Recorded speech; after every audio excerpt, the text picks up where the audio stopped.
Being an indigenous woman from the northeast of India, I have the privilege to shed light on the Manipur conflict. Manipur, with a population of 2.8 million, is home to more than 35 communities.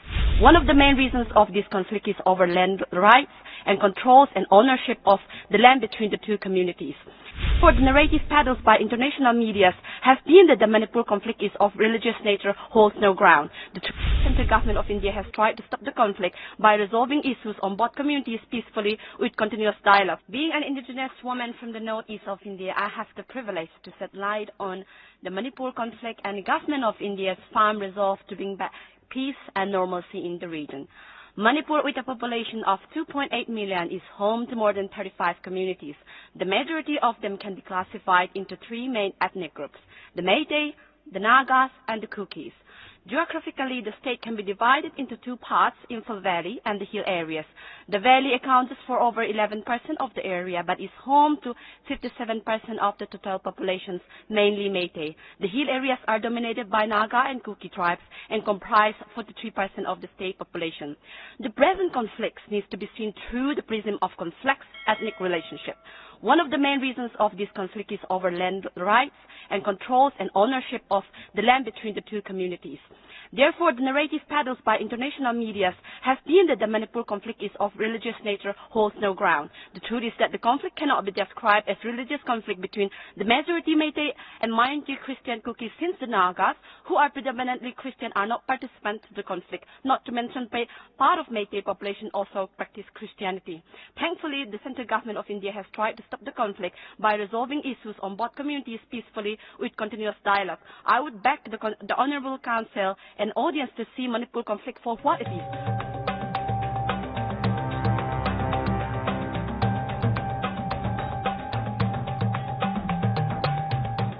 Being a Christian and also from the northeast of India, what I'm trying to bring it here is that the real reason, the cause of the ethnic clash between the two communities. It is very easy to have a propaganda to put like a victim role, and I think the Western media, not only the Western but also the East, are very good at doing that. So what we are here is to say that this has a complex issues. It's not only about religion, yet religion somehow ended up being one of it, but the cause and the reason of this is between the community group, Meitei, which is a majority, occupied into the area that they have is 11% of the Meitei Valley, the Imphal Valley, which they occupied. So I think as a community, as a Meitei, if I were a Meitei group, and we are almost overpopulated the area, and the whole area of the tribal community, which is also the hill, which is about 90% of the entire Manipur, it belongs to either the Kuki or the Naga tribes. So essentially, both sides, I wanted to expand my territory. But, you know, this, I think the original cause of the issue is the British divide and rule policy, dividing India already from like Pakistan, the East and the West, bringing religion use as a tool to divide people. I think somehow the post-colonial division is still happening. And unfortunately, with the case of Manipur, it's hard because I would be sided Kuki, but I want to be partial here because Kuki are my people. But at the same time, the reasons that putting Christian versus Hindu, because not all Meitei are Hindu. Majority are Hindu, but not all of them are Hindu. The same goes for the Kuki.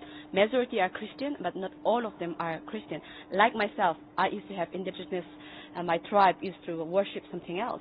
The British colonized us and missionaries. I'm very thankful that I'm Christian and I'm a progressive Christian. However, a lot of ethnic problem in the Northeast, the consequence is the religion, but not the true cause. So I think here it is so important that highlighting the reasons why ethnic between two majority and a minority happen in an era that is still happening. We are still suffering the post-colonial, the British divide and rule policy. So I think highlighting that is crucial as an Indian, and also highlighting the diversity in the northeast of India. We are all of different tribals, different ethnic groups, having a little bit fight between ourselves, but we all stem from the same, even especially with the geopolitics on the border between Myanmar and Bangladesh.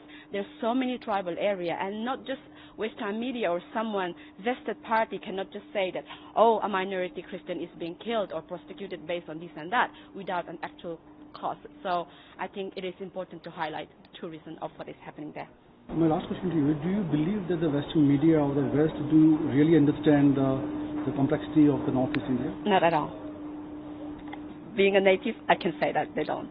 And plus, I think also nowadays I can also see that there is a group of us, in a way, from inside, who wanted to portray the truth in the face to the mainland India as well as to international media. And I think it is very important that if I were a media or a ground personnel to highlight, to have the evidence, they should come and stay not just one day and have a parachute journalism. They should stay longer, observe the people, have both sides, and especially with Manipur condition, because there was internet shutdown. And a lot of journalists, either from the inside, cannot have their statement cross-checked. I think that is one of the reasons as well why we have biased media.